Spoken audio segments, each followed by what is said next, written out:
Okay, here we go. This is my first YouTube recording. And I have a message that everyone should hear. And it's about my brother-in-law and what he's been going through. And it's something that I feel no one else should have to go through. And he should never have gone through it. I'm going to read this message to you because I'm kind of new at this and I'm not a good speech giver. So let's get started. I have sent this message to so many people, organizations, and news agencies without any response. I feel like I'm in one of those cell phone commercials where the guy asks, "Can you hear me now?" The VA hospital problem reaches far beyond Arizona and the 10 other states that have been added to the list. I have been complaining about the VA hospital in Cleveland even before the Arizona problem hit the press. I cannot find anyone who is concerned enough to listen to my story. 5 years ago, my brother-in-law, Steve, went to the VA hospital in Cleveland, and his primary care physician ordered an x-ray that showed a spot in one of his lungs. His doctor failed to inform him of this finding and failed also to order any additional follow-up testing. He went back to see her sometime around October of last year because he was having trouble breathing. She referred him to a pulmonary specialist, and that specialist had his medical records transferred to him prior to the appointment. During the appointment, the doctor asked Steve about the spot on his lungs. Of course, he knew nothing about this because he had never been told. The doctor referred him to some other doctors who did additional tests. They eventually told him that he had thyroid cancer. He then asked the pulmonary doctor about the spot on his lungs and was told not to worry about it because it was so small that it could not be cancer. Since he was exposed to Agent Orange numerous times while fighting as a Marine in the Vietnam War and was a smoker, we all urged him to get a second opinion. He went to the Cleveland Clinic and they requested all his records and his pathology slides from the VA. They told Steve that the slides had been misinterpreted. They ordered additional tests and told him that he had stage 4 lung cancer. The thyroid was one of the few organs that did not have cancer. I do not know if you know this, but thyroid cancer treatment differs greatly from the treatment for lung cancer. And thyroid cancer treatment is ineffective for lung cancer. Steve now has cancer in his lungs, colon, brain, spine, bones, etc. I'm guessing from everything I have read, he probably has about 2 weeks to 2 months to live.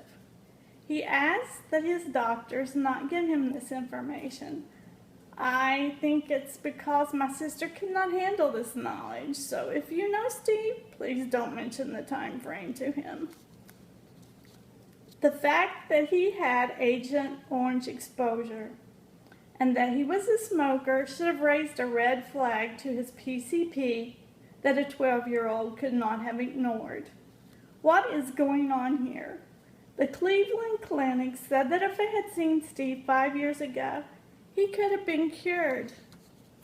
My sister and her husband are the best, most honest, sympathetic, and caring people I know. What has happened to them is inexcusable. My sister has a bedridden daughter to which she has to provide care. She has crippling arthritis and has had to push her own health issues and treatments aside to help care for her family. Steve is so weak and he falls easily, cannot even hold a cup of coffee, and has lost control of his bowel and bladder function. While in this condition, he is struggling to get his affairs in order for his family. He has informed his state representative, the VA representative, the VFW, so far with no results. I have written to our local Fox News, the national Fox News, my other local news stations, and the president without results. People, he's running out of time. I have also been informed that his daughter's medical issues could be directly linked to his Agent Orange exposure. If this is true, then my sister should be getting some help in providing care for her. My sister's struggles are great too. She gets little to no sleep while trying to juggle a multitude of appointments, arrange for transportation for appointments, pay for numerous bills, caring for Steve and her daughter, cooking, cleaning, and the list goes on and on. Can you hear me now? I don't know what else to do. I do know that one of the senators in Ohio has just recently contacted her and promised to help. And before I forget, I'm going to show you a picture of them. This is my brother-in-law and sister, and this is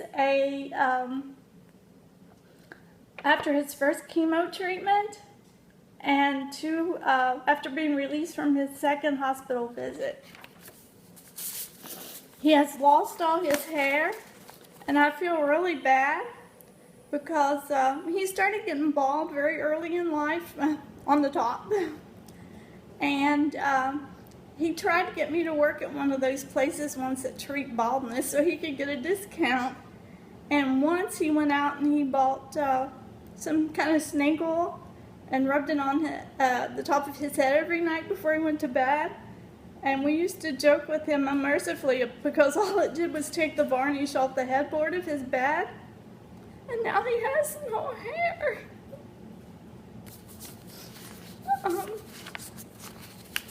I don't know what to do. Throughout this, he has still maintained his great sense of humor. I've called him the other day and he answered the phone. And I says, has anybody offered to help you yet? Have you gotten any calls? And his response was, yeah, I got a call from President Obama. I said, no, you didn't. And he laughed. So, this is all I have to say. Thank you, and I hope someone finds out what's going on and can fix the problem. Thank you. Bye.